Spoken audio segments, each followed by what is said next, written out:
Hi verse, போன வீடியோவில் சந்திரன் நந்தினியோட அணியை அரண்மனையை விட்டு வெளியேற்றுறதும் இந்த ஒவ்வொரு காட்சியும் பார்த்த நந்தினி சந்திரனை பார்க்கறதோட பார்த்துருந்தோம். இதுக்கப்புறமேட்டு என்ன நடக்குதுன்னு இந்த வீடியோவில் பார்ப்போம். அடுத்த காட்சியில் நந்தினி அவங்களோட அறையில் உட்காந்துருக்காங்க.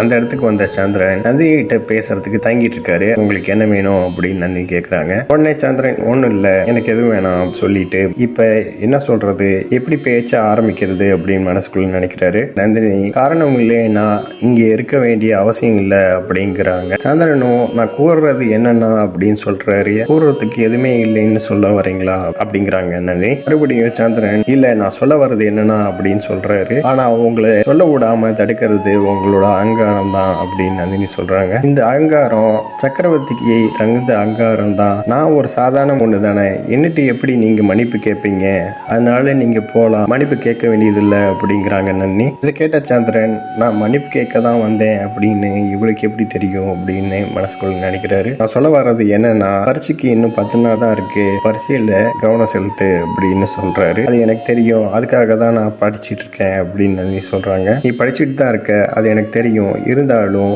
பரீட்சை கடினமா இருக்கும். நான் பரீட்சையில எவ்வளவு கடினமா படிச்சேன் அப்படின்னு எனக்கு தான் தெரியும். கடினமா இருக்கிறது மட்டும் இல்லாம இந்த பதில்கள் எல்லாமே ஆச்சரியம் தான் திருத்துவாரு அப்படின்னு சந்திரன் சொல்றாரு. இதை கேட்ட நந்தினியும் தகவலுக்கு ரொம்ப நன்றி, இப்ப நீங்க போலாம், நான் படிக்கணும் அப்படின்னு சொல்லிட்டு அந்த இடத்தை விட்டு படிக்க இருக்கிற இடத்துக்கு போறாங்க. நந்தினி பண்ற ஒவ்வொரு விஷயத்தையும் பார்த்த சந்திரன் நந்தினி பக்கத்துல போய் உன்கிட்ட ஒரு விஷயத்த சொல்லணும் அப்படின்னு சொல்றாரு. நந்தினியும் சொல்லுங்கிறாங்க. நடந்த விஷயத்துக்கு நான் மன்னிப்பு கேட்டுக்கிறேன் அப்படின்னு சந்திரன் சொல்றாரு. இதை கேட்ட நந்தினியும் ஆச்சரியமாகி மகத சக்கரவர்த்தி என்னிட்ட மன்னிப்பு கேட்கறீங்களா அப்படிங்கிறாங்க. ஏன் மன்னிப்பு கேட்க கூடாது, செஞ்ச தவிர ஒத்துக்காதவன் ஒரு அரசனாக கூட தகுதி இல்லை அப்படின்னு சந்திரன் சொல்றாரு. நந்தினியும் இதை கேட்டுட்டு யோசிக்கிறாங்க. நான் இந்த விஷயத்தை என்னோட ஆச்சாரியர்கிட்ட கத்துக்கிட்டேன், ஒரு மனுஷன் எவ்வளவு பெரிய ஆளா இருந்தாலும் எளிமையா இருக்கணும் அப்படின்னு சந்திரன் சொல்றாரு. இது மட்டும் இல்லாம ஒரு அரசன் அவனோட தவற ஒத்துக்கலைன்னா தெரிஞ்சுக்கலைன்னா அவனோட தவற மறுபடியும் செய்வான், இதனால அவனுக்கு அழிவே ஏற்படும். இது மட்டும் இல்லாம ஒரு மகானா இருந்தா கூட